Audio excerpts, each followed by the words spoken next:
नमस्कार दोस्तों, स्वागत है आपका ऑनलाइन तैयारी अड्डा पर। सामान्य विज्ञान पार्ट 5 एग्जाम में बार बार पूछे जाने वाले सवाल। पक्षियों की पूंछ उनके किस काम आती है, होलोग्राफी किसकी तकनीक है, ऐसे ही इंपॉर्टेंट क्वेश्चन हम इस वीडियो में देखने वाले हैं।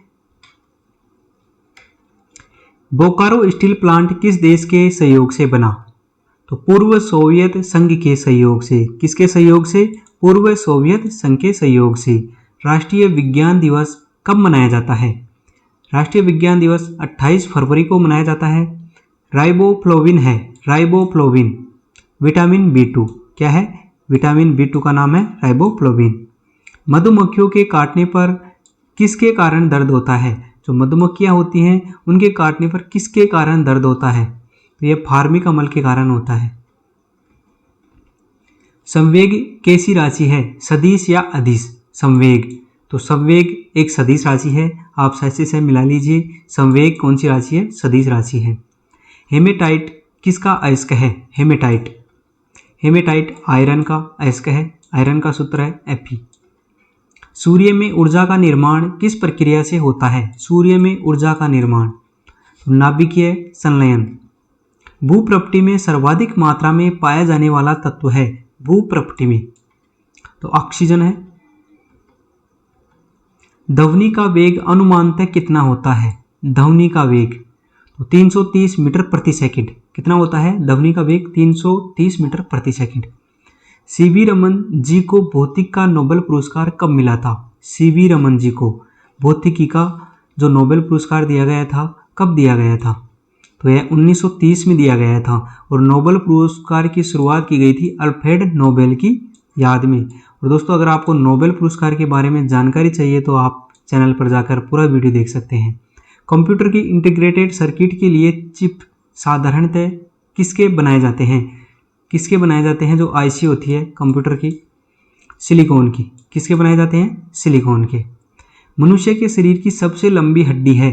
मनुष्य के शरीर की सबसे लंबी हड्डी तो फीमर, यह जांग में पाई जाती है। और सबसे छोटी हड्डी हमने बताई थी आपको, तो सबसे छोटी हड्डी कौन सी है? स्टेपिस, जो कान में पाई जाती है। ब्लू विड्रोल के नाम से किसे जाना जाता है? ब्लू विड्रोल तो कॉपर सल्फेट को। पौधों के किस भाग से हल्दी प्राप्त होती है? पौधों के किस भाग से हल्दी प्राप्त होती है? तो तना से। होलोग्राफी किसकी तकनीक है? होलोग्राफी तो वस्तुओं को त्रिविमीय प्रतिरूप को अंकित करने एवं पुनरावृत्ति करने की। यानी आप देखते होंगे एक उभरा हुआ चित्र दिखाई देता है, यानी 3 डायमेंशंस होता है। इंसुलिन की खोज किसने की थी? इंसुलिन की खोज वेंटिक ने। किसने की थी? वेंटिक ने। हड्डियों में फॉस्फेट किस रूप में पाया जाता है? हड्डियों में फॉस्फेट किस रूप में पाया जाता है? कैल्शियम फॉस्फेट के रूप में। मैनोमीटर से क्या नापा जाता है? मैनोमीटर से गैस का दाब। क्या नापा जाता है? गैस का दाब। टेरामाइसिन नामक एंटीबायोटिक किस जीवाणु से प्राप्त होता है? तो यह स्ट्रेप्टोकस रिमोसस। किससे प्राप्त होता है? स्ट्रेप्टोकोकस रिमोसस से टेरामाइसिस नामक एंटीबायोटिक प्राप्त होता है। ध्वनि की चाल पर दाब का क्या प्रभाव पड़ता है? यानी जो ध्वनि की चाल होती है उस पर दाब, प्रेशर का क्या प्रभाव पड़ता है? दोस्तों, ध्वनि की चाल पर दाब का कोई प्रभाव नहीं पड़ता है। कॉस्मिक किरणों की खोज किसने की थी? कॉस्मिक किरणों की खोज किसने की थी? R.A. मिलिकन। चालक की विद्युत प्रतिरोधकता का मात्रक क्या है? ओम। क्या है? ओम है। ओम का प्रतीक इस तरह रहता है।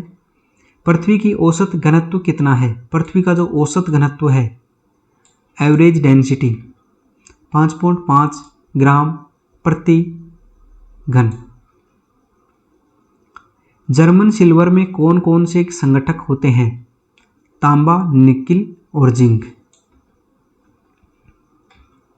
चुंबक झुकाव की समान स्थिति दर्शाने वाली रेखा को क्या कहते हैं? चुंबक झुकाव की समान स्थिति दर्शाने वाली रेखा को आइसोक्लिनिक रेखा। क्या कहते हैं? आइसोक्लिनिक रेखा। पक्षियों की पूंछ उनके किस काम आती है? पक्षियों की पूंछ तो हवा में उड़ते समय संतुलन बनाए रखने के काम आती है। कोशिका का ऊर्जा घर किसे कहते हैं? कोशिका का ऊर्जा घर तो माइटोकॉन्ड्रिया को कहते हैं। घरों में बिजली सप्लाई के लिए 3 तरह के तारों का प्रयोग करते हैं, लाइव, न्यूट्रल और अर्थ। इसी क्रम में तारों का रंग होता है। तो जो लाइव होता है, जिसे आप फेस के नाम से जानते हैं, लाल होता है, और जो न्यूट्रल होता है ब्लैक होता है, और जिसमें अर्थिंग होता है वह हरा होता है। तारा बनने की प्रक्रिया का आरंभ किन गैसों से होता है? तारा बनने की प्रक्रिया हाइड्रोजन व हीलियम। कृत्रिम उपग्रह में ऊर्जा का स्रोत क्या होता है? कृत्रिम उपग्रह सौर बैटरी। आकाश का सबसे चमकीला सितारा है? आकाश का सबसे चमकीला सितारा साइरस। क्या है? साइरस है। ऑक्सीजन की क्रिया में इलेक्ट्रॉनों में क्या होता है? फायदा या नुकसान? तो नुकसान होता है। ऑक्सीजन की प्रक्रिया में इलेक्ट्रॉन से क्या होता है? हानि होती है। नोबेल गैस किस अन्य परमाणु से क्रिया क्यों नहीं करती हैं? जो नोबेल गैस होती हैं वह अन्य परमाणु से क्रिया क्यों नहीं करती हैं? क्योंकि इनकी बाहरी कक्षा में 8 इलेक्ट्रॉन होते हैं। पानी में साबुन घोलने से पृष्ठ तनाव पर क्या प्रभाव पड़ता है? पानी में साबुन घोलने से पृष्ठ तनाव पर, तो पृष्ठ तनाव कम हो जाता है। क्या होता है? पृष्ठ तनाव कम हो जाता है। पटाखों में लाल रंग किस तत्व की उपस्थिति के कारण होता है? स्ट्रांसियन की उपस्थिति के कारण। फलों को पकाने के लिए किस गैस का प्रयोग किया जाता है? एथिलीन। किसका प्रयोग किया जाता है? एथिलीन का। फलों का अध्ययन विज्ञान की किस शाखा में किया जाता है? फलों का अध्ययन तो पोमोलॉजी में किया जाता है। रक्त कोश में रक्त किस रसायन के साथ मिलाकर रखा जाता है? जो रक्त कोश होता है उसमें रक्त किस रसायन के साथ मिलाकर रखा जाता है? सोडियम नाइट्रेट और डेस्ट्रेट के साथ।